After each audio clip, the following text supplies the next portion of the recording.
City Live. We have a great show today. Really, like all of our shows, there's something for everyone. I would say so. I would say so. If you're thinking about retirement and what to do with your money, we have something for you. If you're a music lover. If you have a sweet tooth, it's National Oreo Cookie Day, and that's probably one of my favorite cookies of all time. We got you covered. So we got a really cool recipe coming up. Yeah. Wait, there's a recipe for Oreos? You don't just break them apart and eat them? There's something you could do with them. There's a lot you can do with them. Rance, you're going to have to join me in the Winn-Dixie kitchen. Oh, I think I will, brother.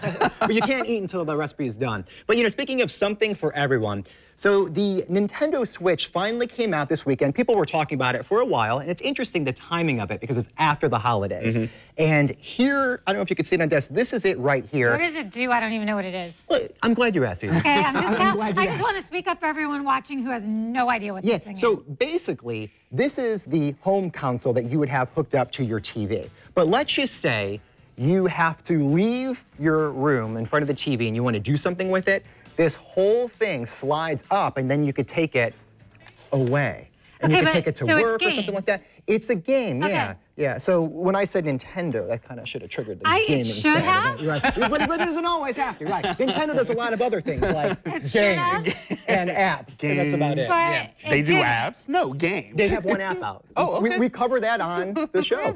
So they had, the last console they came out with was Wii U, and it really busted. It just didn't do well. So this is their way back into the market, and they're switching up a little bit. So our expert, if there's a gaming expert anywhere, it's our director. So Ryan gave a little overview on the product, and he'll do a lot better of a job explaining it than I will. So let's take a look. Hey everybody, I'm Ryan, and let me show you my Switch. This is the actual Switch in the docking station, and I have the controllers taken off in little fancy cases. They're taken off so I can play Zelda. But then what do you do? Well, then when you guys make me get up, I can connect the controllers and keep playing. And actually go do your job? We can go do work somewhere.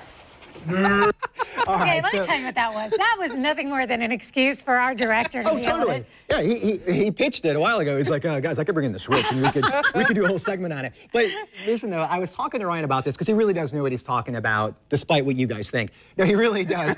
And what I was asking, it seems like an odd time to release a video gaming system. And he said really what it has to do with is Xbox is coming out with their new version of a game that will be ready around Christmas time. So they're going to leak the footage and stuff around the summer. So this is Nintendo's way to get their product out there. Get ahead of the game. Exactly, as fast as they can. Another thing Ryan told me, which I thought was really interesting, the little gaming cartridges up here. Look how small that is. It's an SD card. It does. It looks like a little SD card.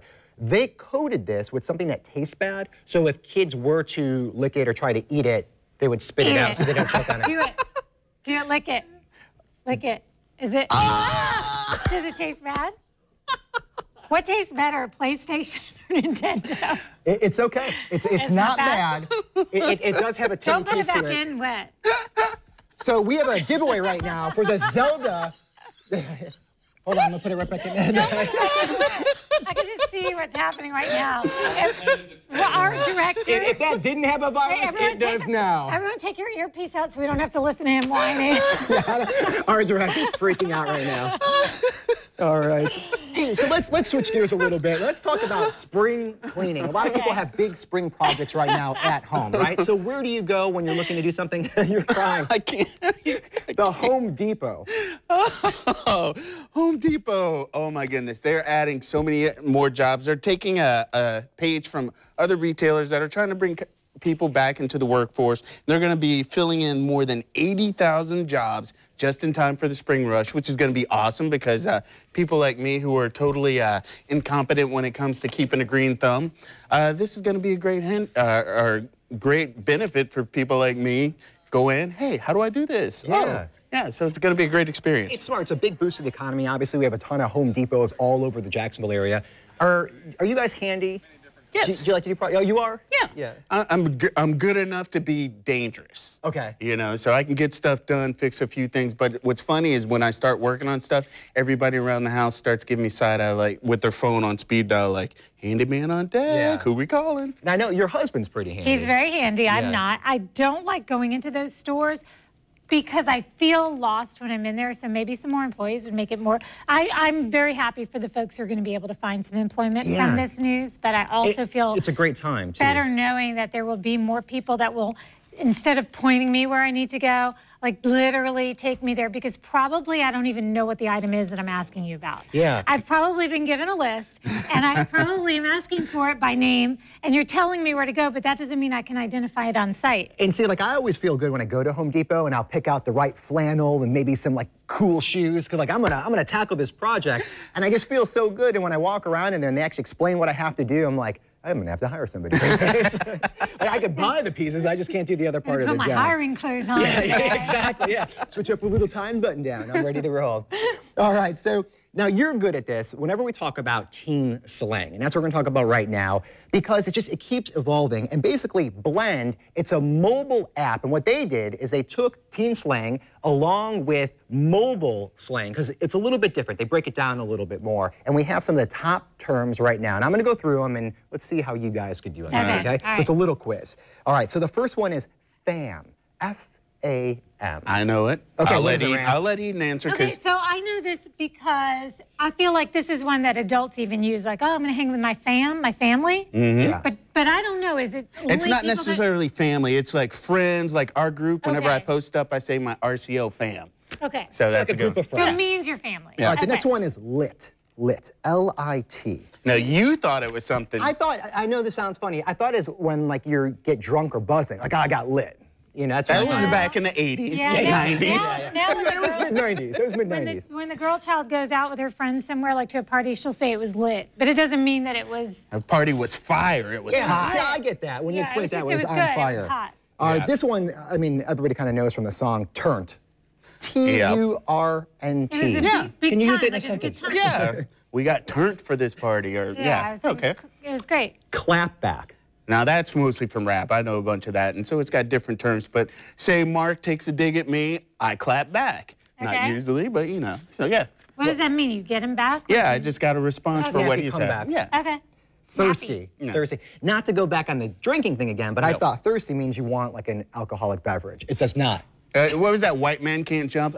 I'm thirsty. Okay, I'll get you a glass of water. No, I don't want There you go. Rance, you are an expert with this. You are. Now, one of the things you love to do, you get out in the community and you find all sorts of cool projects, and this one's all about letting kids have a voice. Oh, yeah. So the youth of today could use some positive influences, but sometimes they find it a little difficult to connect with adults. So I met a local couple who produce and host a radio talk show that's focused on teens, and it gives them a voice and offers them some insight on having some positive vibes. We sat at home one night and we was trying to think of acronyms and descriptions and titles. And so the first thing that came up was the name Swerve. And so it was like, there's a lot of swerves out there. You know, we Googled it, a lot of swerves. And so we tried to create an acronym. So the only thing we could think of was just Swerve. And then what is the caption of that? What do we want teens to do? Take a positive route, get rerouted. So the whole thing is Swerve, motivating teens to take a positive route. Let's get rerouted. Speaking of changing directions, Sky and Anthony Franklin talk about swerving to take command of their own lane. Yeah, I went there. I'm a former youth pastor, and so I brought in all the experience of going to juvenile detention centers, prisons, talking to men and women on death row, just a lot of street experience. And so when I was given the opportunity to go on radio and just create from a blank page, I was thinking the first thing will be something for teens, dedicated towards teens.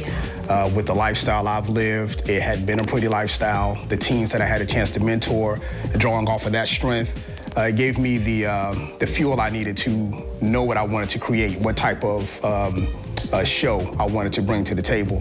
Swerve stays as current as possible with topics that cover a wide spectrum. Well, we picked the topics just from being out amongst people, amongst teens, our own life experiences.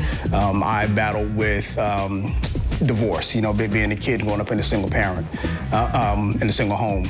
I've had teens that's been through rape. Then you see your young girl who's pregnant, and you know, she's trying to figure out what does she do, where does she go from here. You see teen dating. That's been a big one that we've talked about. You have Christian teens in church and they want to go to prom. Right. Can we go to a dance? It's stuff like that you wouldn't think of, but that's real to them. What would Jesus do? Would he go to the prom? We answer those questions. The show seeks to connect with a younger generation, but have found their audience also includes parents and grandparents looking to connect with their kids. This allows the couple the opportunity for open dialogue with their listeners. The reason why we do it from the angle that we do it from is because we want to shine the light on the whole Christian world in a different way, you know? It gets a bad rap sometimes. Either you're too stoic and everybody's going to go to hell, or you're too flighty and you can just do whatever you want. So we bring that balance to say, hey, you can do things as a teen. You can wild out. You can have a great life, but you can do it in a safe way. You can do it in a positive way. You know, every kid is going to battle with peer pressure. At some point in time, you're going to be pressured to smoke, to drink, to hang out late, to defy your parents. So if you have somebody who's giving you a platform to speak and to say, hey, tell us why you want to do this, it now opens up a dialogue that they didn't have before, you know? So it's a blessing for us to be able to have people come to us and know that even though we're Christians, we're not bashing you over the head with the Bible. We're not going to condemn you to hell because you made a mistake. They know that Swerve is a safe place. We have teens that talk to us and don't even talk to their parents. That's true. Talk is the focus, music is the hook. Music is a big part in culture. Yes. Anyway, you know, but then with these teens, it's huge. So music, we do half and half. We do teen talk, and then we'll balance it out with some of the hottest music this side of heaven. The hottest music, we do rhythm and praise, we do spoken word. I mean, we pretty much, if it's out there in the market and it's hot, it usually is going to be on our show. I'm Rance Adams, Swerving for River City Live.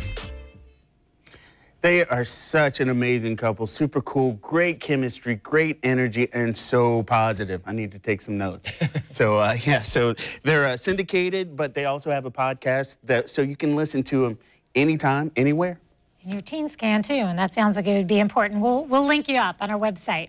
Go to rivercitylivetv.com, just click on the As Seen on RCL tab. And don't go anywhere, we've got more to come.